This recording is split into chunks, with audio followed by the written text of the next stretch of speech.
Welcome, if you dare, to this descent into one of the most unsettling and sinister chapters buried deep within the history of the Dodge City. Before we unravel the horrors that follow, I want you to do something for me. Leave a comment telling us exactly where you are watching from and the precise time you hear these words. Midnight, dawn, alone in your room, or in the company of others? Because every time these accounts are told, it feels less like a story and more like a haunting that stretches across places, hours, and lives, including yours. The first thing you need to know is this: Dodge City was not built on cattle and whiskey. It was built on silence, the kind of silence men buy with blood. Imagine it. The year is 1871. Wooden buildings claw their way up from the Kansas mud. A saloon lamp flickers against the endless prairie, and behind its doors, 7 young women are smiling. Their laughter sounds like music. Their dresses rustle like silk. But every smile hides something else, a trap, baited with charm, refined by cruelty, perfected by a man whose name history almost erased. Conrad Willoughby, a gentleman from Boston who came west dressed in black, speaking like he had stepped out of Harvard. But in Dodge City, he opened a saloon called the Prairie Rose, and within 1 year, every one of those 7 girls disappeared. Gone. No marriage records, no departures on the stagecoach, no graves with their names. Just vanished. And here is the part they don't teach you in school. When the ground beneath that saloon was dug up 20 years later, bones were found, not laid to rest, but bound, broken, discarded like butchered livestock. The newspapers printed one line, vague and cautious: human remains discovered. Nothing more. No outrage, no trial, no history book entry. Why? Because Dodge City had already sold its soul. What lived beneath the Prairie Rose was no just crime. It was something older, a pattern of predation that moved across the West like a shadow with a new name each time. And tonight, I'm going to take you into that shadow. Past the myths, past the gunfights, into the chamber that Conrad Willoughby built beneath the floorboards. Once you see it, you won't unsee it, and you will understand why the West was never wild. It was engineered, and the saloon girls who smiled at strangers were smiling at death. The truth is this: Dodge City wanted refinement, and Willoughby knew how to sell it. While the other saloons reeked of sweat, smoke, and cattle filth, the Prairie Rose shone like a jewel in the mud. Imported spirits lined the shelves, velvet curtains framed the windows, and every evening the piano carried melodies too delicate for the frontier. Men walked in thinking they were stepping into civilization itself. But what they really stepped into was a web. The girls who worked there weren't the usual broken drifters who followed the cattle trails. No, these women were polished, educated, chosen. Their smiles didn't belong to the prairie. They belonged to drawing rooms back east. How did Willoughby recruit them? That's the question. Surviving records show they came in from St. Louis by stage, each carrying a single trunk, each expecting work, wages, stability. But within weeks, every one of them had vanished. Willoughby always had an explanation. One left for a sick mother, another eloped, another died of fever and was buried quietly outside town. Convenient stories, each smoothed over with his perfect accent, his gentleman's posture, his iron gaze. The town wanted to believe him because the Prairie Rose had become its pride. When travelers arrived, Dodge City no longer looked like a muddy outpost of violence. It looked like culture. And if a few girls left suddenly, who would question it? Life on the frontier was transient, wasn't it? But here's the detail no one could ignore forever. Not a single driver remembered carrying the girls east. Not a single grave carried their names. No letters went home. They didn't leave Dodge City. They disappeared into it. And if you peel back the velvet curtains, Past the music, past the perfume, past the carefully polished illusions of refinement, you find something raw. You find a cellar dug into the earth, damp and dark, where excavations showed fresh soil. You find blood that Willoughby claimed came from slaughtered hogs. You find, in one hidden chamber, a cot with restraints and a locked journal written in cipher. This wasn't a saloon. It was a mask. And beneath it, something else was happening. Something systematic, something ritualistic. Men remember the prairie rose for its beauty. The earth remembers it for the screams it swallowed. By the spring of 1871, whispers were already circulating, but Dodge City did what frontier towns always did when prosperity came knocking. It looked the other way.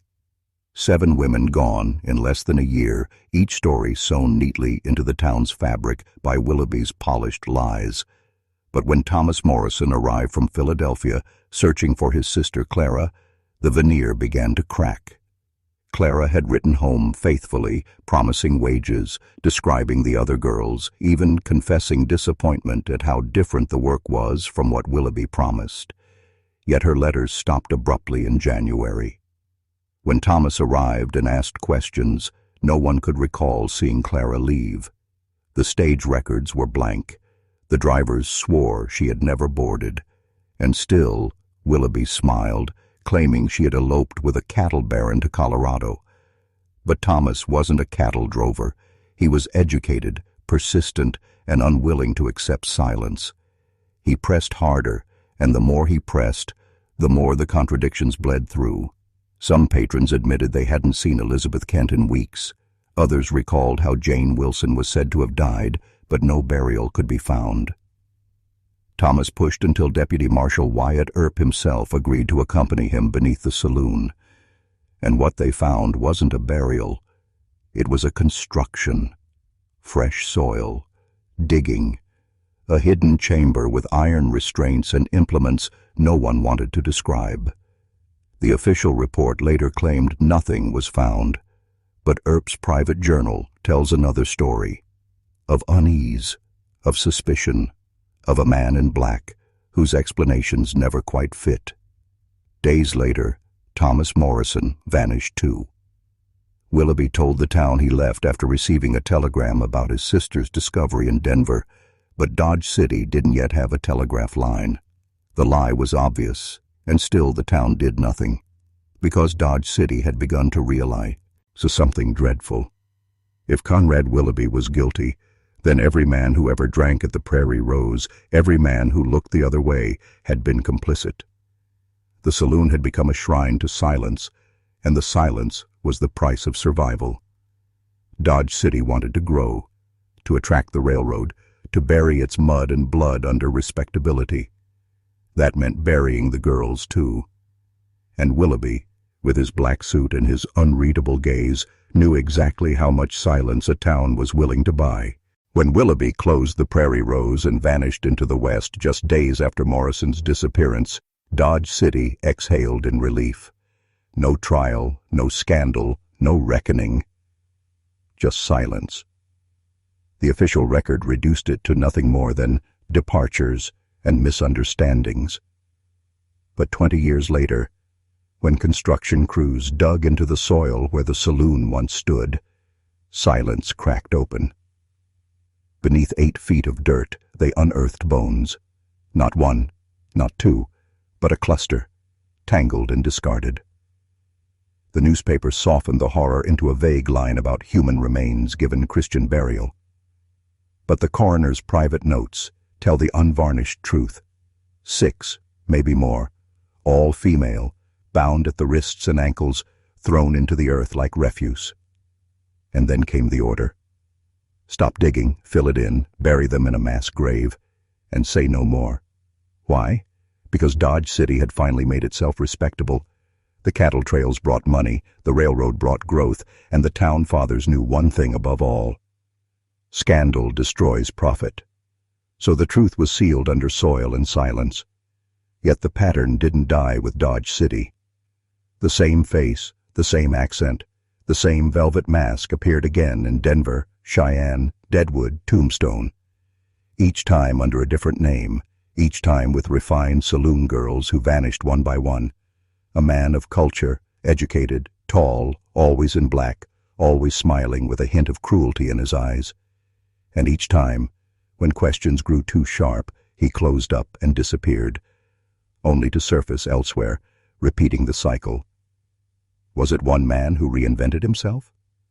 Or a circle of men bound by something older, darker, passing a method from city to city? The frontier was a perfect hunting ground. Transient lives, no records, no questions. A girl could vanish, and the prairie itself would swallow her name. But beneath this repetition lies something deeper, because the hidden chambers, the journals written in cipher, the restraints and implements described but never explained suggest this wasn't mere murder.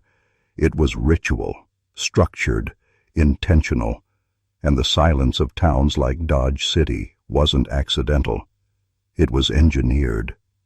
The institutions that should have exposed the truth, the sheriff's office, the coroner, the press, all folded into secrecy when higher authorities insisted public knowledge would serve no good purpose. That is how control works. The people believe they are safe because the horror was contained, when in reality it was buried alive, waiting to surface again. The deeper one digs into the scattered reports, the letters tucked away in private archives, and the fragments of testimony whispered years later, the more it becomes clear that Conrad Willoughby, if that was even his true name, was not operating in isolation, but inside a framework as deliberate as it was invisible. Survivors' accounts, rare and heavily suppressed, describe not just abductions but conditioning. Girls starved, then rewarded, silenced, then lulled into compliance by strange chants and rhythmic instruments. One terrified witness who escaped a chamber in Cheyenne in 1878 wrote to her pastor that she saw men in fine suits observing from the shadows, silent, nodding, taking notes, as if the suffering were a study, not a crime. That letter never made it to the pulpit. It was confiscated when authorities declared her hysterical and institutionalized her within a month. Again and again, the pattern repeats. Witnesses discredited, papers lost, questions redirected. It is here the machinery of control reveals itself, because what if the saloon girls were not merely victims, but test subjects, fodder for a system probing the thresholds of obedience, terror, and broken will? The implements described, iron frames, soundproof chambers, strange symbols carved into wood, do not read like the tools of a sadistic killer, but like instruments in an experiment. Who supplied them? Who recorded the results? And why did entire towns consent to burying evidence rather than confronting the predator in their midst? The answer, unsettlingly, points to institutions that profited from silence. Railroad companies could not afford scandal along their routes. Territorial governors needed order, not panic. Churches wanted pews filled, not emptied by dread. And so the predator was shielded because he served a function, a dark function, but one aligned with power. Willoughby, or the men behind him, became a tool of control, a reminder that lives deemed expendable could be sacrificed to maintain the appearance of growth and prosperity. Every vanished girl became a silent ledger entry in a system where the living learned one lesson. Speak too loudly, dig too deeply, and you too could be erased. This was not just murder, it was pedagogy, teaching a community to accept that horror could exist openly, provided no one dared to name it. By the time the pattern stretched across the western frontier, the silence itself had become a kind of invisible currency, traded between lawmen, politicians, businessmen, and even clergymen, each one complicit in the machinery that swallowed these women whole. In Dodge City, Cheyenne, Deadwood, the story was always the same. A girl gone missing, her name whispered for a few days in the saloons, then forgotten as though she had never existed. And the forgetting wasn't natural. It was enforced. Bartenders swore to repeat the official tale. Newspapers were quietly instructed to bury reports under cattle prices or railroad updates. Sheriffs told their deputies that hysteria breeds violence, and that it was better for the town if the matter was dropped. Silence became policy. Silence became survival. The community, desperate for order and prosperity, learned to swallow unease and wear respectability like a mask, all while the ground beneath their feet hid bones and secrets. The silence did more than erase the victims. It rewired the living. It trained them to doubt their own instincts, to accept contradictions, to distrust their memory. When someone swore they had seen a girl only yesterday, they were corrected until they doubted themselves. When a mother demanded proof of her daughter's burial, officials scolded her for stirring unrest. This erosion of certainty was no accident. It was psychological control at its most primal. A town that accepts silence once will accept it again, and eventually it stops resisting altogether. What began as a cover-up for a single man's crimes metastasized into a ritual of complicity, a ritual that taught communities to forget, to obey, to look away. In this way, Willoughby's shadow became larger than the man himself. Even if he vanished, even if another man appeared wearing his face and name, the silence remained, the conditioning remained, and the people themselves became enforcers of their own oppression. That is the real horror. Not the bones unearthed under saloon floors, but the living who chose to bury them again, the living who became instruments of suppression. Once a people learn that truth is dangerous, they do not need chains to remain enslaved. They will chain themselves. What began in the frontier saloons did not stay there. It seeped outward like a contagion, infecting the very institutions that claim to guard morality and order. By the late 1870s, prisons across Kansas and Colorado reported disappearances of female inmates whose records were quietly expunged, their names struck from ledgers as though they had never been admitted. Hospitals, particularly those housing the poor, the mentally ill, or immigrant women, developed the same habits of vanishing. Patients admitted, patients gone, with administrators explaining it away as transfers to facilities that could never be located. Even churches were not immune. Missions for wayward girls received generous donations from anonymous patrons in black suits, but their ledgers contained gaps where names should have been, gaps that mirrored the erased records of the frontier towns. The silence had grown institutional, a pattern of erasure accepted as bureaucratic normalcy, and every time a question surfaced, every time a clerk, a guard, a nurse asked too loudly, they were relocated, demoted, or in some cases simply never heard from again. It is easy to think of Willoughby as one man, a singular predator moving like a shadow across the West. But by the 1880s, the evidence suggests something larger, a system that used men like him as interchangeable masks, a system that perfected disappearance as both a practice and a lesson. Each missing girl was not only a victim, but a message. Lives could be erased not just physically, but administratively, spiritually, historically, and the effect on communities was devastating. Mothers stopped reporting their daughters missing because they knew nothing would come of it. Priests avoided sermons on sin that might touch too close to local rumors.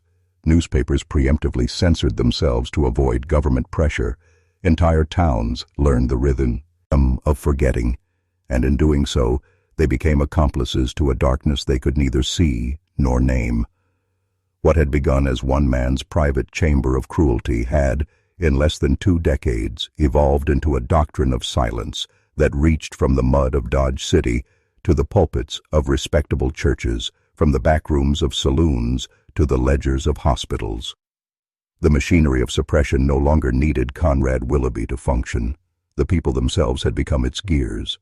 By the 1880s, the silence had hardened into something worse than fear. It had become enforcement, wielded not by shadowy figures in black, but by neighbors, townsfolk, even family members. Anyone who dared to remember too loudly was branded dangerous, untrustworthy, even insane. A mother demanding answers about her vanished daughter could find herself confined to an asylum for hysteria. A clerk who refused to falsify ledgers might be dismissed for incompetence, his reputation blackened until no town would hire him. Children were taught not to ask questions about the unfortunate girls, and when they did, they were scolded until the lesson sank in. Silence was safety. The communities themselves became guardians of forgetting, turning on those who refused to obey the unspoken law. It wasn't just about avoiding scandal anymore. It was about maintaining cohesion, protecting the fragile illusion that progress and prosperity were built on clean soil, not graves. A single voice of dissent threatened that illusion, so it was crushed, sometimes subtly, sometimes brutally. Reports from county records in Kansas describe women institutionalized for delusions when they insisted their daughters had been seen alive after the supposed burials. One priest who tried to keep a journal of disappearances was found dead under natural causes at the age of 42, his journal confiscated by authorities and never seen again. And still, the people told themselves it was better this way. Better to sacrifice the truth than to unravel the fabric of community. In this way, silence ceased to be merely imposed from above. It became self-sustaining, replicated in every household, every church pew, every saloon corner. Memory itself was punished until forgetting became a virtue, and within that cultivated amnesia, men like Willoughby thrived, or perhaps the faceless order behind him thrived. Ved, using his image, his methods, his legend, while the living carried out the enforcement without ever realizing they were serving the very thing they feared.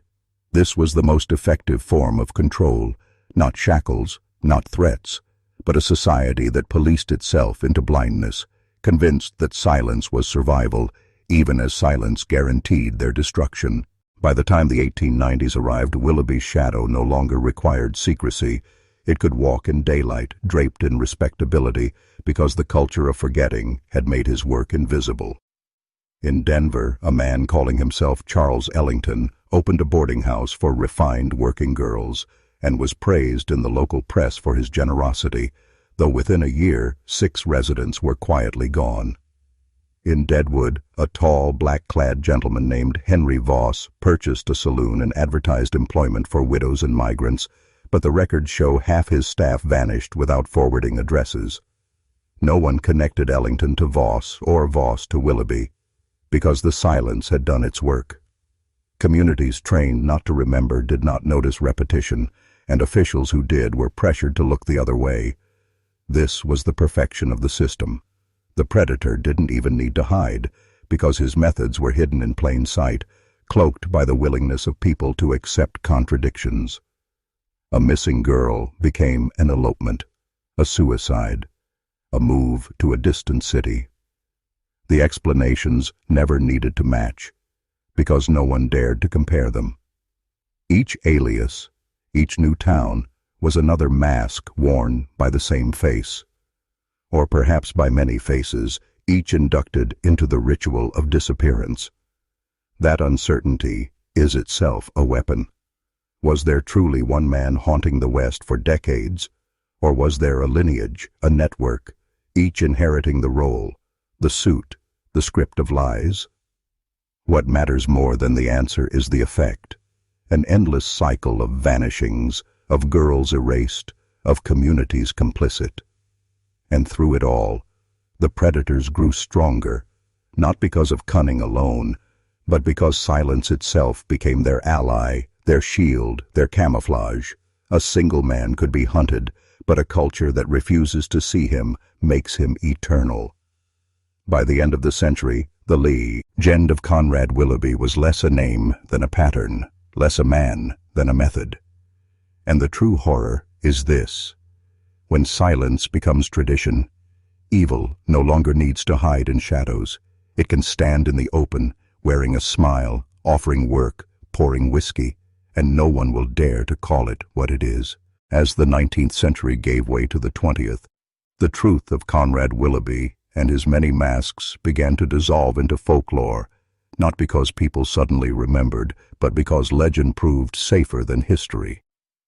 In towns like Dodge, Deadwood, and Cheyenne, whispers of the man in black drifted into campfire stories told to children, transformed from testimony into ghost tale. Mothers warned their daughters of a figure who would appear at the door in a fine suit, offering work and wages, his eyes as dark as the prairie sky, his smile sharp enough to cut. They told it as superstition, as if saying it that way could erase the bones buried beneath their streets. The stories became a tool, a way to speak what could not be spoken, to name the predator without naming names.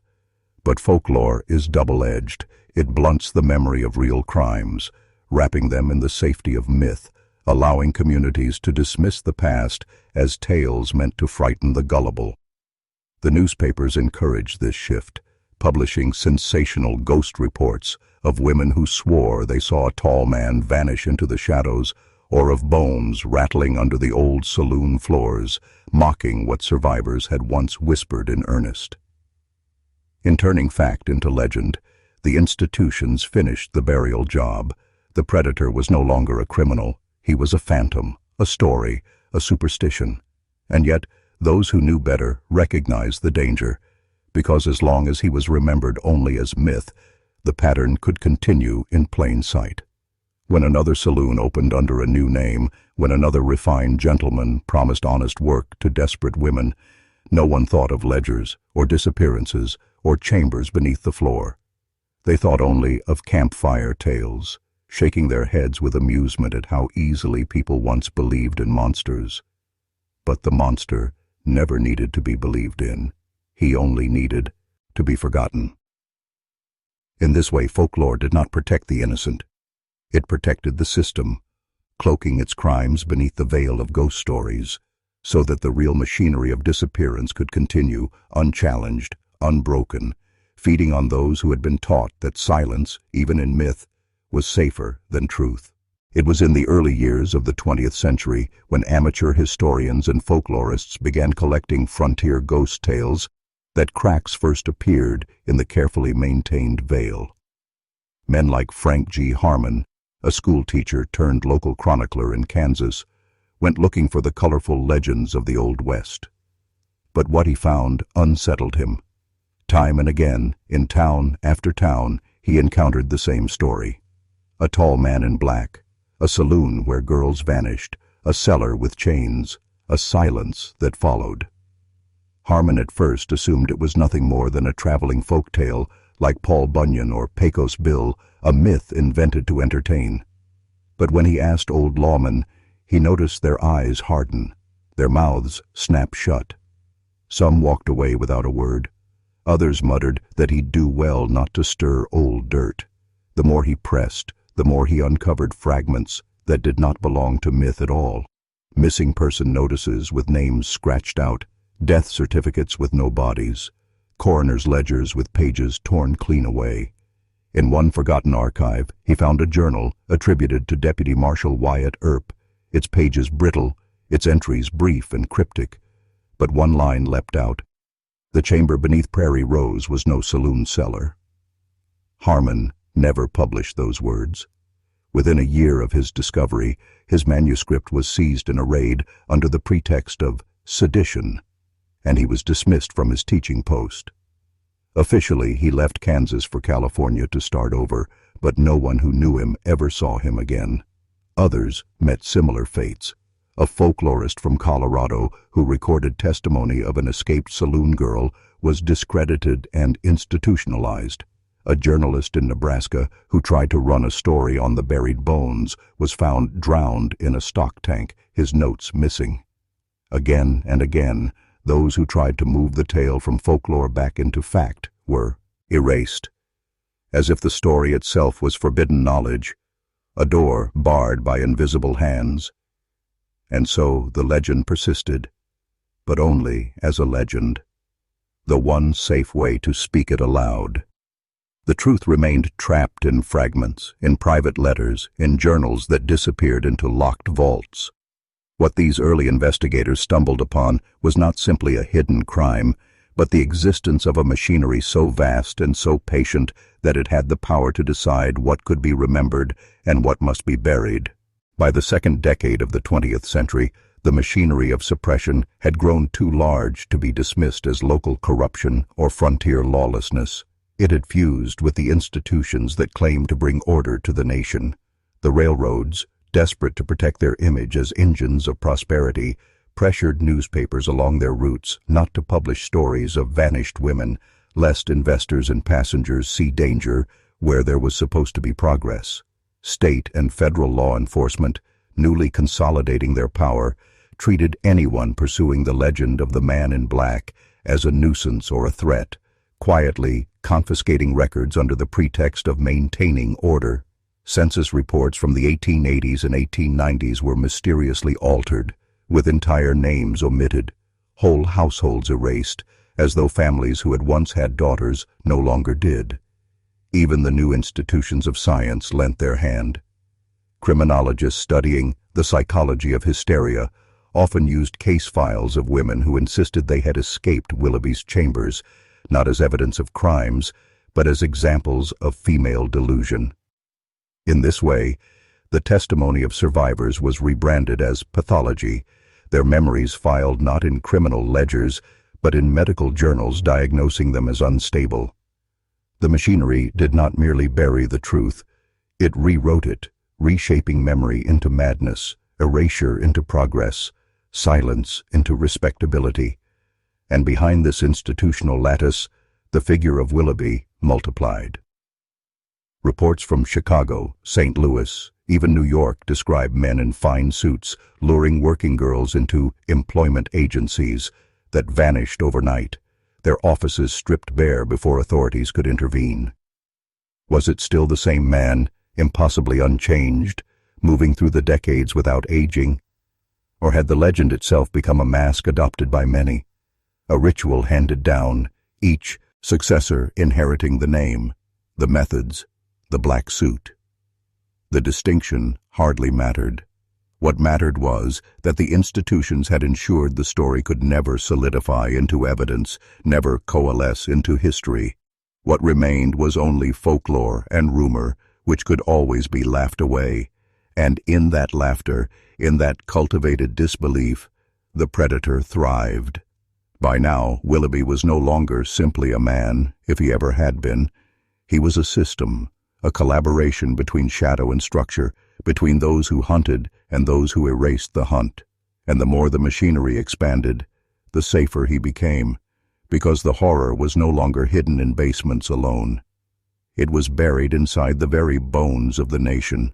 It is in the overlooked corners, morgues, asylums, and dusty municipal archives that the faintest traces of the machinery still bleed through, like cracks in a wall built too hastily over rot. In a Denver morgue ledger from 1904, an attendant scribbled in the margin beside an unclaimed female corpse, "Restrained, wrists bruised, no family, no name, ordered destroyed." In a Kansas asylum intake log, 3 women admitted the same week all insisted they had escaped the man in the black suit who promised them work. Each was labeled delusional. 2 were transferred to facilities that cannot be located on any map, and the 3rd simply vanished from the rolls without discharge. In St. Louis, a clerk tasked with cataloging old police evidence found a trunk sealed with wax. Inside were clothing scraps labeled only with initials and dates, none of which correspond to missing person records. He reported it, and within months he was reassigned, his notes confiscated, his existence reduced to a footnote in city payroll records. Again and again the evidence surfaces only to be pulled back into shadow, yet the fragments reveal something terrifying. This was no random scattering of crimes, but a networked practice, spanning states and decades, consistent in its methods and ruthless in its erasures. What makes these fragments more chilling is the cold precision with which they were handled. Bodies were ordered destroyed, files altered, names stripped, witnesses institutionalized, always with the same bureaucratic neatness, as if someone, somewhere, was ensuring the ledger stayed balanced. And yet, despite the machinery's reach, despite the erasures, survivors' voices slip through like cracks of light. In letters hidden in family Bibles, in testimonies never delivered to court, in journals smuggled out of asylums, they all repeat the same pattern: the promise of work, the descent into chambers, the presence of men in black observing without speaking, the ritual silence that followed. If madness was their only crime, why did the machinery work so hard to erase them? The answer is too simple and too monstrous. Because they were telling the truth. And the truth, if spoken plainly, would have exposed not just a predator, but a system built to protect him. A system that thrived not despite the vanishings, but because of them. By the late 19th century, whispers of the missing women began to surface in reform societies, whispered in backrooms where suffragists, church leaders, and social activists gathered to speak of what respectable newspapers refused to print. A handful of reformers in Kansas and Colorado quietly collected testimonies, carefully transcribed letters, and even sought interviews with women who claimed to have narrowly escaped the prairie rose pattern, but every attempt to break through the wall of silence met the same fate. The journalists who dared to investigate found their presses seized on technicalities, their articles pulled at the last moment under pressure from unnamed advisors. A Methodist minister in Dodge City who preached a sermon comparing the vanished Saloon girls to the biblical slaughter of innocents was suddenly reassigned to a remote parish hundreds of miles away.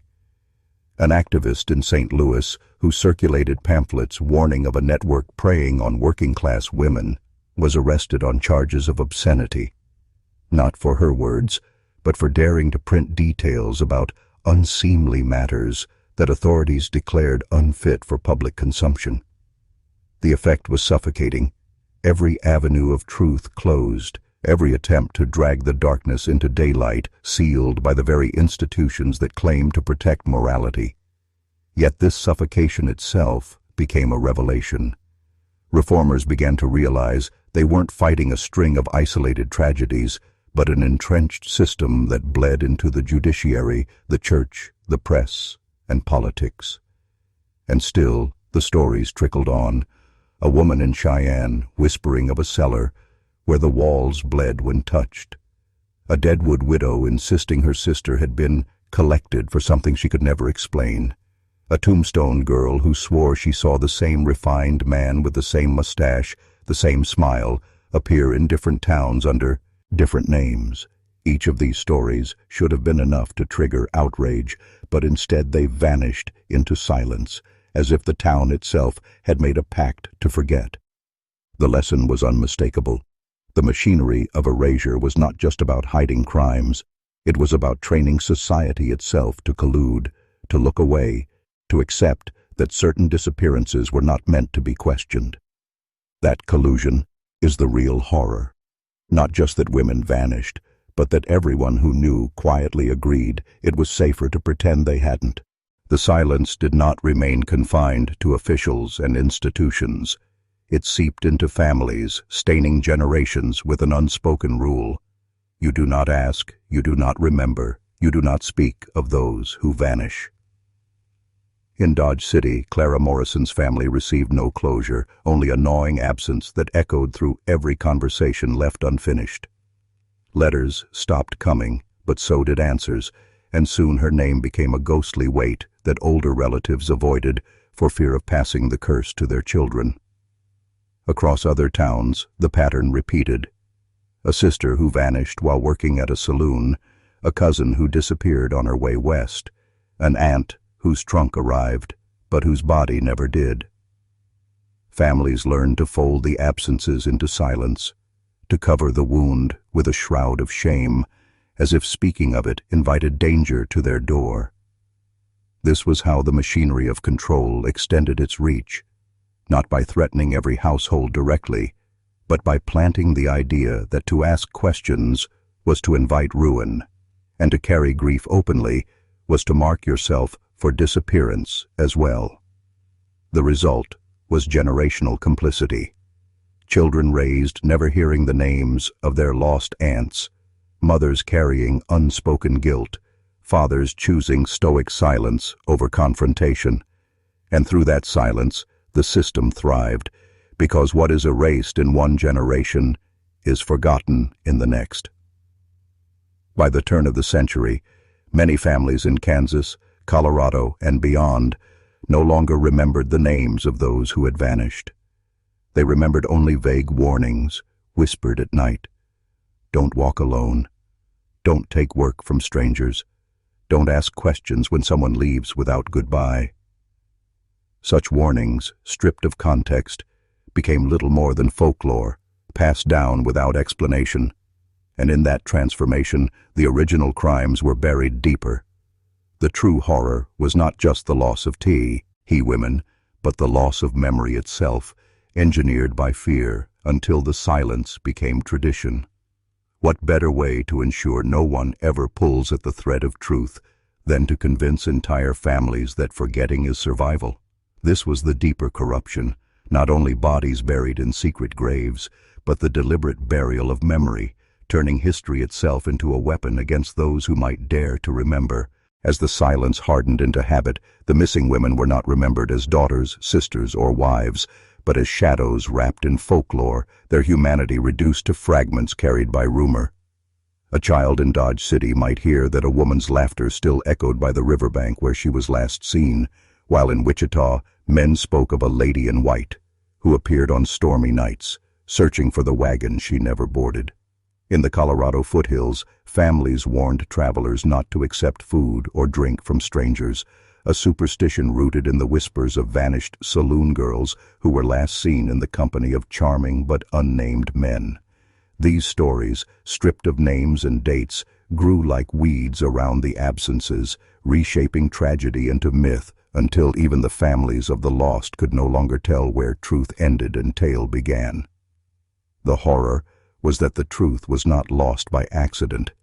It had been deliberately drowned in folklore, because once the missing were treated as ghost stories, no sheriff, no mayor, no investigator would ever feel compelled to reopen the files or dig deeper into the ground. And so, around campfires and in frontier saloons, the stories carried forward, reinforcing not memory, but fear. Children grew up believing the missing had been cursed, that they had angered spirits or broken sacred rules, and in that belief the institutions who had benefited from their silence found protection. If a ghost story explains a disappearance, then no one asks about the records, the ledgers, the corrupt officials who allowed it to happen. By the 1890s, the folklore had hardened into what passed for culture, and the names of real women were dissolved into archetypes: the weeping bride, the lady in the river, the vanishing girl. Their identities, once flesh and blood, had been erased so thoroughly that even the grief of their families was stolen from them, replaced by eerie, cautionary tales told to entertain rather than to remember. This transformation was not accidental. It was the perfect camouflage for an atrocity. Ghost stories made the past feel inevitable, unavoidable, supernatural, when in truth it was the result of human choice, human corruption, and human cruelty. The machinery of silence had not just erased people. It had rewritten memory itself into a mythology designed to bury the crime beneath a shroud of mystery and superstition. By the closing years of the 19th century, what had once been whispered in kitchens and passed as cautionary tales around campfires had begun appearing in the very pages of newspapers, pulp novels, and dime store pamphlets. Editors, hungry for sensation, discovered that stories of ghostly women haunting prairie roads or spectral brides waiting by rivers sold more copies than the dry reports of missing person notices ever did. What had begun as grief twisted into folklore was now commodified, reshaped into entertainment for a public eager to be frightened, thrilled, and distracted. The missing were no longer mourned. They were transformed into characters, anonymous heroines of horror tales, stripped of their names, their families, their humanity.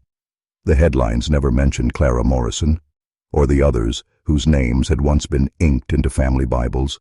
Instead, they spoke of the Phantom of the Plains, or the Lady of the Creek. Pulp novelists, some of whom had never set foot west of the Mississippi, churned out lurid tales of women who made pacts with the devil or who roamed the countryside as vengeful specters, their tragic fates reduced to cheap thrills for paying audiences, and the public consumed it eagerly, never realizing that the stories they devoured were not mere invention, but distorted echoes of real atrocities. In the process, the machinery of silence found an unlikely ally in the very press that claimed to inform the people. For every sensational tale printed, the truth was buried one layer deeper, the real crime disguised beneath exaggeration and myth. Worse still, the spectacle served those in power. The more the public treated the vanishings as eerie mysteries or campfire amusements, the less anyone demanded answers from sheriffs, judges, or railway men whose silence had paved the way for exploitation. By the dawn of the new century, Generations had grown up encountering the missing not as victims of corruption, but as stories told for a shiver, as cautionary shadows designed to thrill. The press, the pulps, the novels, all had played their role in laundering atrocity into entertainment until the true legacy of the vanished women was no longer absence, but caricature. In this transformation, the cycle was complete, memory stolen, grief erased, truth rewritten, and profit carved from the bones of the forgotten. By the early decades of the 20th century, the erasure was so total that when the rare researcher or folklorist attempted to trace the origins of the ghost stories, they found only fragments, stripped of context and smoothed into legend. In university archives and historical societies, the names of the missing had all but vanished from official records, either lost to deliberate destruction or buried so deep in bureaucratic neglect that they might as well have never existed. What remained were the sanitized clippings from newspapers that had long since traded fact for spectacle, and the pulp novels that had turned women's suffering into entertainment. When questions were raised, historians dismissed them as fanciful tales from the superstitious frontier, explaining away the vanishings as accidents, runaways, or mythologized grief. Some even scoffed at the idea that these stories might have roots in real crimes, choosing instead to view them as cultural curiosities rather than evidence of systemic silence. And so the academic world, whether through arrogance, corruption, or mere convenience, became complicit in preserving the cover-up. Generations of students were taught that the Lady of the Creek or the Weeping Bride were nothing more than colorful folk inventions, born from the fears of settlers and the hardships of frontier life. The true context, women stolen, families silenced, institutions profiting from disappearance, was scrubbed away. This mislabeling of atrocity as legend ensured that the machinery of forgetting ran even smoother, because once something is classified as folklore, it no longer demands justice. It becomes a curiosity to be catalogued, not a crime to be answered. By mid-century, even families who still carried the private ache of unmarked absences could find no validation in public records. Their losses had been rebranded as myth. It had begun as violence had matured into narrative erasure until the past itself was corrupted, and in this way the disappearance of real women was not only ensured in body, but in memory. Their stories twisted into spectral archetypes, while the names that once gave them life were left to rot in forgotten ledgers, if they were written at all. The silence had finally outlived those who might have spoken, and what remained was legend, dangerous, hollow, and incomplete. The land itself, however, does not forget. Beneath the wheat fields and abandoned farms, in the dry wells and riverbanks that settlers eventually deserted, fragments of truth still linger like wounds that never healed. Farmers plowing the soil decades later would occasionally turn up a bone too small to be livestock, a button too delicate to belong to a man, or a rusted brooch that no family ever came to claim. Children playing near creeks stumbled upon shallow depressions in the earth, places where the ground sank unnaturally, betraying what lay beneath.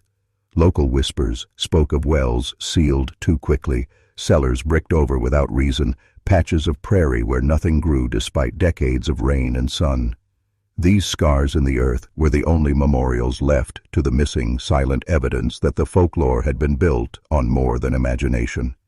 Yet, even when such traces surfaced, they were quickly dismissed or reburied, because to acknowledge them was to reopen wounds that the communities and the institutions above it had worked tirelessly to forget. Lawmen shrugged off bones as animal remains. Newspapers declined to report the discoveries, claiming they stirred hysteria. Families who asked too many questions were warned again of the dangers of digging into the past. And so the land carried the truth like a mute witness, holding its secrets beneath layers of grass and time, while the official record clung stubbornly to the myth of harmless ghost stories. The cruel irony was that the physical world remembered what the human world refused to. But Earth has no voice, only traces waiting for someone willing to look. It is here, in the stubborn persistence of bones, trinkets, and poisoned soil, that the silence of institutions collides with the memory of the land, a collision that reveals the uncomfortable truth. You can bury records. You can rewrite newspapers. You can silence families, but you cannot fully erase the evidence from the ground beneath your feet. The prairie itself bears testimony, if only someone is willing to listen. On the rare occasions when outsiders stumbled upon these traces, when an archaeologist, a wandering journalist, or even a curious traveler uncovered something the land had long hidden, the machinery of silence moved swiftly to smother their discoveries. A field worker in the 1920s claimed to have unearthed a shallow grave near the Arkansas River, where delicate bones and a set of rings suggested more than one woman had been buried together. His notes disappeared after being handed to county officials, and within weeks he was dismissed from his position, branded as an unstable man prone to invention. In the 1940s, a reporter from St. Louis followed a trail of whispers about unquiet wells and managed to publish a short piece hinting at the forgotten vanishings of frontier women. The story was pulled within days, his editor citing pressure from above, and the reporter himself was quietly reassigned to cover livestock prices. Even local amateurs, men with no agenda beyond curiosity, learned quickly that to speak aloud of bones found on their land was to invite unwelcome attention, sometimes from law enforcement, sometimes from men in suits who offered compensation in exchange for silence. The pattern repeated with eerie precision: discovery, suppression, erasure. Each attempt to surface the truth ended with discrediting, intimidation, or quiet disappearance from public life. This was not coincidence. It was the continuation of a system that had operated since the first vanishings, a system that understood its survival depended not only on burying the women, but on burying the memory of those who sought them. Outsiders learned that the frontier's silences were not empty, but patrolled, guarded by institutions with an interest in ensuring the missing remained myths and not martyrs. What survived were rumors of suppressed findings, whispered testimonies of men who had seen, and jewelry pulled from earth, or a lock of hair retrieved from a well, all dismissed publicly but never forgotten privately. These moments proved that the past had not been fully erased. It still strained against the silence, clawing to be heard. Yet every attempt to raise its voice was met with the same smothering hand, proof that the machinery of forgetting had not weakened with time. It had only grown more efficient, more practiced, more invisible. Despite decades of suppression, fragments of memory refused to remain buried, slipping quietly into the fabric of folklore and local legend, carrying with them details too precise to be mere invention. Ghost stories began to circulate once more, often told around campfires or in the shadowed corners of saloons and inns, recounting women with delicate features and Eastern manners wandering the streets of long-abandoned towns. These weren't generic phantoms. The descriptions were consistent: tall, refined, eyes alert and wary, their clothing and accessories suggesting wealth or upbringing far above the dusty plains. Children whispered of silver combs glinting in the moonlight, of a pair of boots left abandoned on a porch as if their owner had vanished mid-step, of the faint scent of imported perfume lingering in the wind long after the person had disappeared. Adults, too, began to recall old stories their parents and grandparents had hushed them from, tales of polite, well-spoken men who arrived in town, recruited young women with promises of work, then vanished without a trace, leaving only the echo of their departures and the occasional rumor of a hidden cellar or a newly bricked-over well. Even the skeptics noticed the uncanny repetition of details across towns separated by hundreds of miles, a pattern that matched precisely the records uncovered by historians decades later.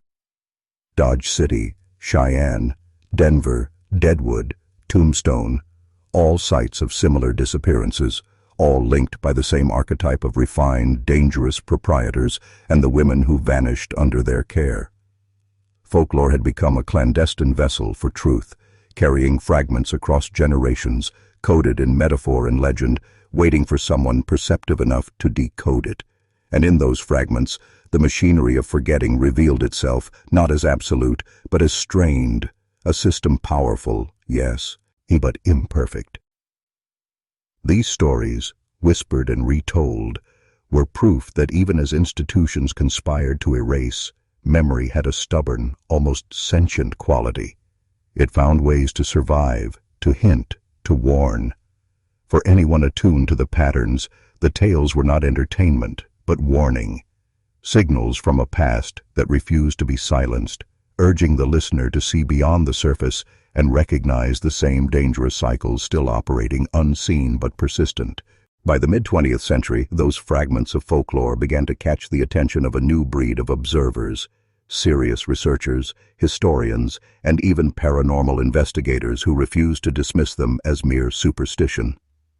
What had once been whispered around campfires or relegated to the pages of sensational pulp novels was now being cross-referenced with archival records, microfilm newspapers, and long-forgotten ledgers, revealing a chilling consistency that could no longer be ignored.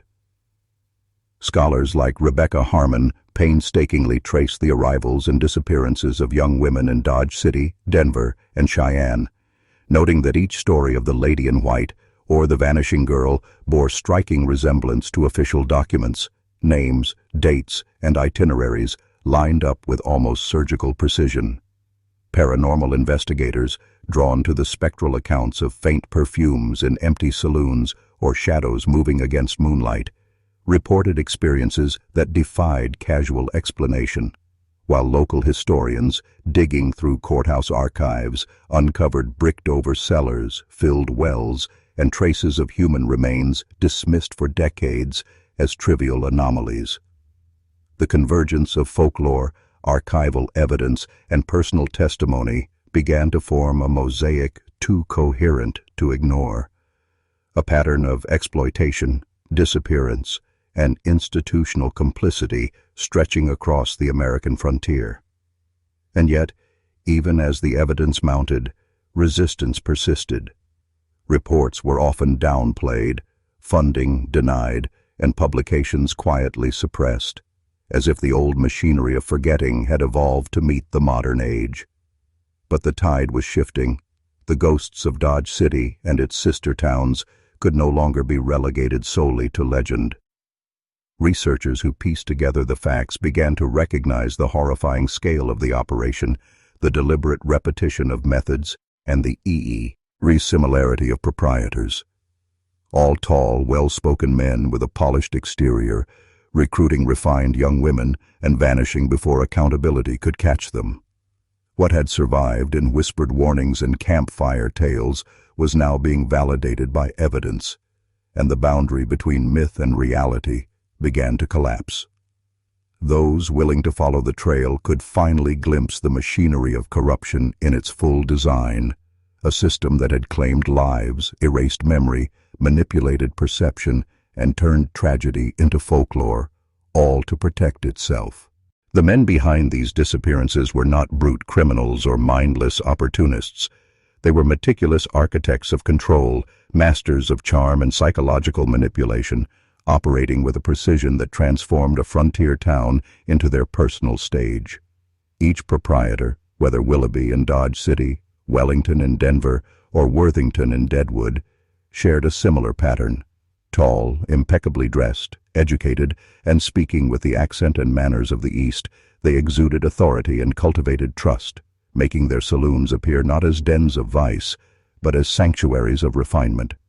They identified women who were not hardened by frontier life, but who were intelligent, polite, and ambitious, often from respectable families, then gradually isolated them from external support networks under the guise of opportunity.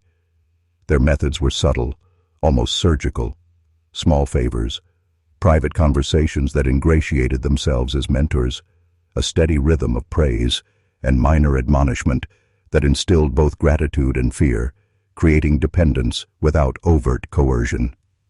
Complaints or resistance were managed with plausible explanations, urgent family matters, sudden employment changes, or promises of advancement, until the women themselves began to doubt their own perceptions. Within weeks, the saloons became a closed ecosystem, patrons, employees, and proprietors all bound by carefully constructed roles, appearances maintained to reassure outsiders while hiding the fractures beneath. The psychological power wielded was remarkable. No chains, no open violence, yet the results were the same as imprisonment, compliance, silence, and eventual disappearance. Letters discovered decades later reveal that women often began their tenure optimistic, writing home of fair wages and pleasant companions, only to grow pale, withdrawn, and uneasy in a manner observed, but rationalized by staff and patrons alike. This manipulation was not accidental. It was the deliberate application of behavioral control, exploiting trust, social norms, and ambition to ensure obedience. The brilliance and the horror lay in its invisibility. Outsiders saw only a flourishing saloon, a man of refinement, and young women thriving in opportunity, never suspecting the carefully maintained lattice of influence that made the vanishings possible. The legacy of these men was not only the missing women, but a template of psychological domination that could be replicated across towns and decades, hidden in plain sight, perfected through repetition, and shielded by the very structures of social trust and propriety that humans instinctively rely upon. Surviving accounts, sparse as they are, paint a disturbing picture of the moments when the women began to sense that something was irreparably wrong, the subtle shift from opportunity to entrapment, from trust to fear. Letters, journal fragments, and the occasional oral testimony suggest a pattern. A polite, attentive man who had offered guidance and assurance slowly revealed an undercurrent of control that was impossible to escape. One woman, Elizabeth Kent, wrote to a friend that her employer's questions about her past felt invasive, though courteous, hinting at the early unease that would later consume her. Others noted the carefully orchestrated environment.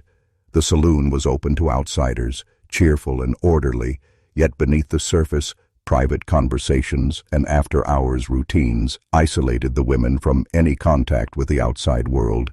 Staff recollections, preserved decades later, mention the way the women flinched at certain words, hesitated in the presence of the proprietor, and gradually withdrew from their own colleagues, behaviors initially interpreted as shyness or homesickness, but, in retrospect, signaling the subtle psychological siege at work.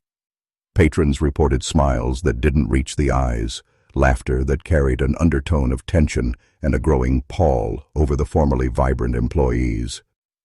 The women's growing unease coincided precisely with the proprietor's systematic monitoring, tracking arrivals and departures, controlling assignments, and using small rewards and punishments to condition behavior.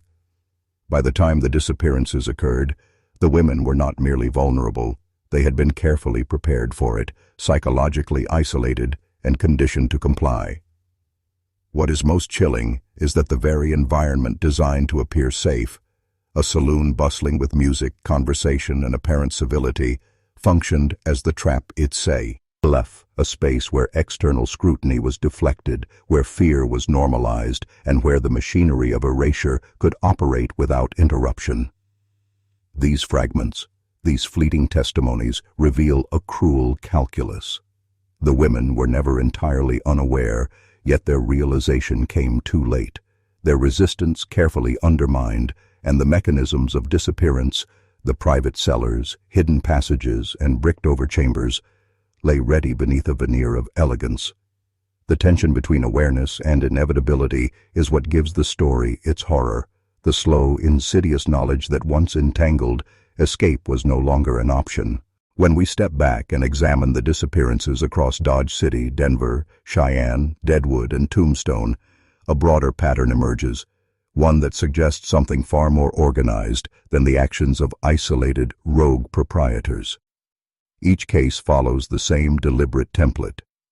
A well-dressed, educated man arrives in a burgeoning frontier town, recruits refined young women from respectable backgrounds, integrates them into a controlled environment that appears harmless to the casual observer, and then, after a period of weeks or months, the women vanish with plausible explanations offered to the public. The timing of each proprietor's movements is equally precise.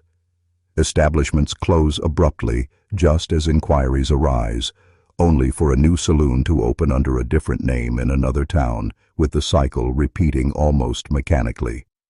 Advertisements for employment, while appearing unique, are nearly identical in language, emphasizing refinement, propriety, and opportunity, a psychological lure designed to attract women susceptible to social mobility and personal advancement. Records suggest that this was not happenstance. The similarities across towns, years, and proprietors point to a sophisticated understanding of social manipulation, behavioral conditioning, and the exploitation of trust. The disappearances themselves were masked not by brutality alone, but by a systematic orchestration of narrative. The townsfolk, transient populations, and even local authorities were misled, placated, or intimidated into accepting the smooth explanations provided. The scale and repetition imply more than opportunism. They hint at a network, a methodology of control and disappearance honed to near perfection, moving silently along the frontier, exploiting legal gray areas and social conventions, and leaving almost no trace. This pattern raises profound questions. How many more WNS, saloons or proprietors, existed outside the surviving records? How many disappearances were attributed to accident, marriage, or relocation, when in truth they followed the same insidious formula? And most unnervingly, who else benefited from this orchestration? Financiers, local officials, lawmen, or shadowy figures whose interest lay in ensuring these cycles continued undisturbed. What begins as individual horror becomes a revelation of systemic corruption, a dark network woven into the very expansion of the American frontier, demonstrating that the machinery of disappearance was not a failure of oversight, but an exploit of society's structure itself, engineered to operate in plain sight, yet remain invisible to those unwilling or untrained to see. The perpetuation of these disappearances depended not only on the cunning of the proprietors, but on an equally deliberate cultivation of secrecy, a system designed to ensure that townsfolk, law enforcement, and the press would either comply, look away, or disbelieve what they observed. Proprietors wielded social influence and intimidation with surgical precision. They were often the wealthiest men in town, their investments tied to vital infrastructure, land, and commerce, which made challenging them a risk few could afford. Lawmen, frequently transient themselves or beholden to political or economic pressures, were subtly dissuaded from probing too deeply, offered plausible explanations, or gently warned that further investigation could destabilize the town's fragile order. The press, always eager for a sensational story but dependent on access and favors, found their narratives guided, suppressed, or discredited when they threatened to expose the truth.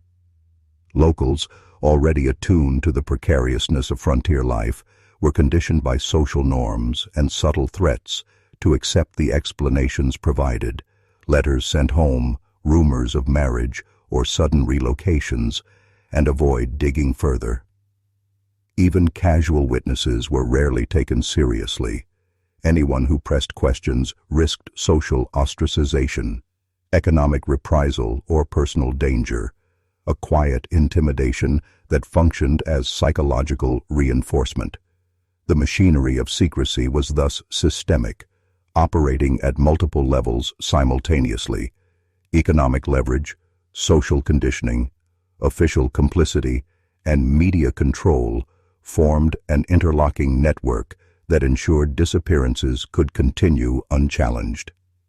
And yet, the subtler tactics were as critical as the overt ones. A whispered warning here, a carefully timed gesture of kindness there, a cultivated narrative of propriety and civility, all creating the illusion that nothing was amiss, that the town's veneer of normalcy remained intact. This orchestration demonstrates a chilling truth. The disappearances were not merely the acts of individuals, but the product of a culture capable of self-regulation to protect its hidden horrors, an entire social ecosystem engineered to prioritize appearances over reality, silence over inquiry, and preservation over justice. Within this framework, the frontier becomes not a lawless expanse, but a meticulously managed stage, one where terror operated invisibly and complicity was woven into the very fabric of everyday life. Instances where investigators, family members, or even concerned townsfolk attempted to pierce the carefully constructed veil of secrecy were few, but they illuminate the true power of the system and the extreme risks involved in challenging it. Thomas Morrison's relentless pursuit of his sister Clara in Dodge City stands as the archetype. Arriving from Philadelphia with nothing but letters and instinct, he refused the smooth explanations, probing the saloon's operations after hours, speaking to deputies, and questioning patrons, gradually uncovering inconsistencies that should have unraveled the illusion. Yet even as he drew closer to the truth, the mechanisms of control responded with precision. Willoughby's explanations remained plausible, authorities were non-committal, and ultimately Morrison disappeared without a trace, a stark warning to any who might emulate his persistence. Other family members across frontier towns experienced similar fates: letters unanswered, investigations stonewalled, subtle threats delivered by intermediaries who appeared benign, and in some cases, outright disappearance or forced relocation. Researchers decades later noted patterns in these attempts. Those who challenged the narrative, who demanded evidence or public accountability, were systematically marginalized or silenced, their inquiries truncated by social, legal, or economic pressures.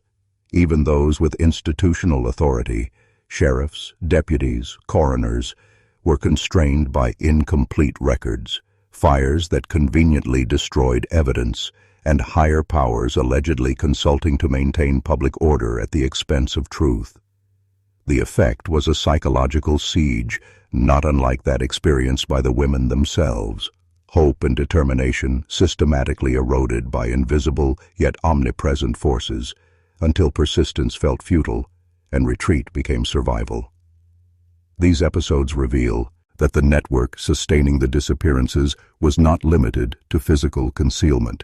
It operated as an entire social apparatus capable of preemptively neutralizing opposition, leveraging trust, fear, and influence to perpetuate its agenda. In this way, the frontier's horror was not only the loss of life, but the demonstration that those willing to seek justice could be absorbed into the system themselves, erased, ignored, or discredited, leaving only the pattern intact for the next town, the next saloon, the next group of women whose fates would be decided before the world had a chance to intervene. It was not until the mid-20th century, long after the frontier towns had faded into legend, that the full scope of the Prairie Rose and its sister establishments began to emerge through painstaking archival and forensic investigation, revealing a level of premeditation and continuity that modern observers could scarcely have imagined. Researchers like Rebecca Harmon meticulously cross-referenced microfilmed newspapers, county ledgers, and personal correspondence, discovering a disturbing synchrony in dates, names, and methods, while private journals and letters preserved by descendants corroborated the sudden disappearances and the eerie consistency of explanations provided to the public. Forensic breakthroughs, including archaeological digs at the original sites, uncovered human remains in bricked-over cellars and beneath former saloon foundations, evidence of multiple burials intentionally obscured, often with remnants indicating restraint or concealment, confirming suspicions long relegated to rumor. Patterns became unmistakable. A methodical recruitment of young women of refinement, the controlled environment of the saloons, and the disappearance of each female employee after weeks of service, all overseen by a series of strikingly similar proprietors, each moving seamlessly to the next frontier town. Researchers noted that even physical descriptions, mannerisms, and personal grooming remained consistent across decades and locations, suggesting either a calculated duplication of persona or the possibility of a single, enduring individual exploiting multiple identities. Cross-town comparisons revealed an uncanny repetition of employment advertisements, language, and promises of opportunity, further illustrating a deliberate, almost industrial system of psychological control and disappearance. This combination of archival evidence, survivor testimony, and forensic information transformed what had once been whispered folklore into documented historical pattern, illuminating the sinister architecture underlying the frontier's most macabre stories. The rediscovery of these crimes forced historians and investigators alike to confront an uncomfortable truth. The disappearances were not anomalies or isolated tragedies, but the product of a deeply embedded, methodical system of exploitation, concealment, and social manipulation, executed with a precision that defied both the limits of law enforcement and the casual observation of townsfolk, leaving a legacy of horror and systemic corruption that would reverberate across generations. The psychological aftermath of these orchestrated disappearances rippled far beyond the walls of the saloons, leaving an indelible mark on communities, families, and the cultural consciousness of the frontier, effects that in some cases persist to this day. Families of the missing women lived with unresolved grief, forced to accept implausible explanations or silence from local authorities, instilling a generational trauma that shaped perceptions of trust, safety, and mobility. Letters went unanswered, inquiries were stonewalled, and hope often turned to suspicion and paranoia, eroding the bonds that once connected relatives to the wider world. Within the towns themselves, the social fabric absorbed the fear silently. Townsfolk learned, consciously or subconsciously, to navigate around the invisible machinery of control, cultivating a cautious vigilance that preserved outward appearances of civility while quietly suppressing curiosity. Folklore, ghost stories, and whispered warnings became the medium through which collective memory retained fragments of the truth, encoding lessons about charm, power, and the dangers hidden behind a polished exterior. This cultural imprint reinforced hierarchies, social compliance, and an uneasy tolerance for appearances over substance, a psychological imprint left by the proprietor's manipulation long after the physical victims had vanished. Historians and anthropologists studying these patterns note that the frontier's mythology of danger and opportunity was in part shaped by these disappearances. The charming stranger, the refined establishment, and the mysterious woman all became recurring archetypes, cautionary tales embedded in the collective consciousness. Even modern investigators, when retracing these steps, report a palpable tension in the air, as if the memory of coercion, deception, and vanished lives still lingers in the spatial memory of the towns themselves. The legacy is twofold: a warning etched into folklore and culture, and a reminder of the human capacity for meticulous, systemic manipulation, a testament to how psychological control and structural complicity can transform entire communities into silent witnesses of atrocity. This lingering shadow underscores the power of memory, fear, and history intertwined, ensuring that the frontier's darkest chapters continue to inform not only what we know, but how we perceive trust, authority, and the seductive allure of appearances. The disappearances at the Prairie Rose and the near-identical patterns replicated across other frontier towns serve as more than historical curiosities. They are a blueprint for understanding systemic exploitation and control, a dark lesson in the mechanics of power, manipulation, and social compliance. Each disappearance was not an isolated act of cruelty, but part of a methodical design, revealing how authority, charm, and the illusion of opportunity can be weaponized against the vulnerable, how carefully constructed environments can erode autonomy without overt violence, and how communities can be complicit through distraction, fear, or convenience. The proprietor's strategy, refined, polite, and seemingly benevolent, demonstrates the subtlety with which influence can be exercised. The promise of social mobility and refinement, coupled with incremental psychological conditioning, gradually suppresses resistance, isolates individuals, and normalizes compliance.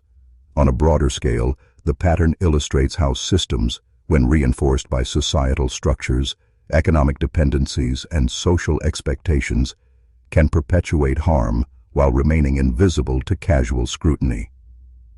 The lessons are uncomfortable but necessary. The mechanics of coercion, the orchestration of narratives, and the exploitation of trust are not confined to frontier saloons or 19th-century towns. They echo in every social hierarchy, corporate structure, and institution where authority is unchecked and appearances mask reality. Understanding the Prairie Rose disappearances as a system rather than an anomaly transforms horror into insight, allowing us to recognize patterns of manipulation, anticipate where vulnerabilities may be exploited, and comprehend the human cost of institutionalized secrecy. This is knowledge that carries weight, for it reveals the recurring architecture of control that can exile wherever power intersects with desire, opportunity, and compliance. And here lies the most profound danger. Once you see the blueprint, you cannot unsee it. The world itself begins to reveal the same structures, the same psychological levers, and the same calculated erasures operating in shadows you had once believed safe. This understanding is not merely historical. It is a lens through which we can examine the forces around us and the forces within us that perpetuate cycles of control, complicity, and invisibility. Confronting the moral and psychological truths of the Prairie Rose and its counterparts forces us to reckon not only with history but with the mechanisms of control that still operate invisibly in our lives today, demanding a level of personal awareness that is both unsettling and necessary. These events reveal how easily trust can be exploited, how social norms and authority can be manipulated to normalize compliance, and how appearances, the veneer of civility, refinement, and opportunity, can mask profound corruption. The disappearances serve as a mirror reflecting the vulnerabilities inherent in human behavior. Our desire for acceptance, advancement, and security can be leveraged by those who understand the subtle levers of influence. Recognizing these patterns is not merely an academic exercise, it is a psychological imperative, a call to cultivate discernment, vigilance, and the courage to question narratives, even when they are presented with charm, prestige, or apparent legitimacy. The frontier's history, as horrifying as it is, becomes a template for understanding modern systems of control, coercion, and manipulation, from institutions and organizations to social networks and media, where compliance is extracted through social, economic, or psychological pressure, often without overt violence.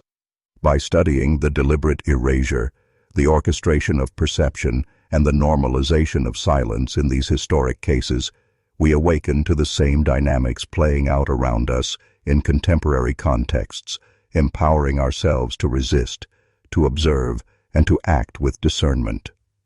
The story of the Prairie Rose, the vanished women, and the meticulously engineered disappearances is thus not simply a cautionary tale. It is an initiation into awareness, a guide for seeing beneath the surface of every polished facade, and a challenge to confront the uncomfortable reality too. Hat power can operate invisibly, ruthlessly, and systematically whenever vigilance falters.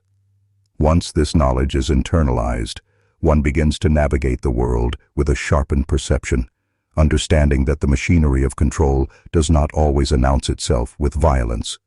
Sometimes it moves quietly, politely, and invisibly, yet its consequences are no less devastating. At this stage, the story ceases to be about the frontier, the saloons, or even the vanished women alone. It becomes about the transformation of perception itself, a symbolic reflection on identity, awareness, and the vigilance required to navigate a world steeped in hidden structures of control. History, when stripped of comforting narratives, confronts us with uncomfortable truths. That power can operate invisibly, that silence can be weaponized, and that the machinery of manipulation can be refined to a terrifying art. As a viewer, you are no longer a passive witness. You are now implicated in the act of seeing, in the decision to recognize patterns that most ignore, to confront narratives that are designed to placate, mislead, or distract. This is why your engagement matters, not just for the algorithm, but for the reinforcement of your own conscious awakening. By writing in the comments a symbolic phrase twice, "I see what others cannot," you solidify this transformation, imprinting an awareness that signals both to yourself and the digital medium that you have crossed a threshold, that you have seen beyond appearances, recognized the subtle levers of influence, and embraced the responsibility that comes with this knowledge. This exercise is more than ritual. It is a psychological anchor, a conscious act of claiming understanding in a world where most remain blind to manipulation.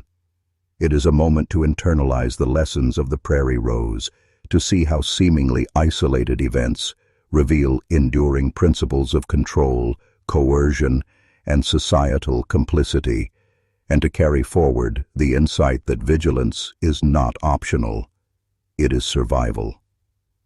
By actively affirming this recognition, you align yourself with the rare few who refuse to be passive observers, who understand that power often moves unseen, and who are prepared to navigate life with clarity, caution, and an unflinching awareness of the forces shaping reality around them.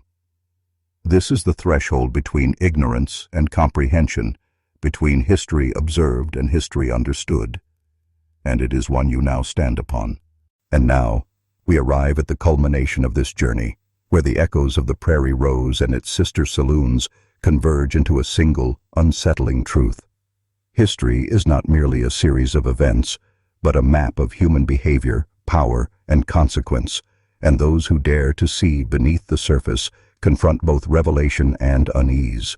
The vanished women, the meticulous disappearances, the complicit townsfolk, and the calculating proprietors are not anomalies. They are instruments in a pattern that repeats wherever opportunity, trust, and ambition intersect with secrecy and control. What this exposes is uncomfortable yet vital. The world is layered with invisible architectures of influence, coercion, and suppression, and those who fail to perceive them are subject to the whims of forces operating silently around them.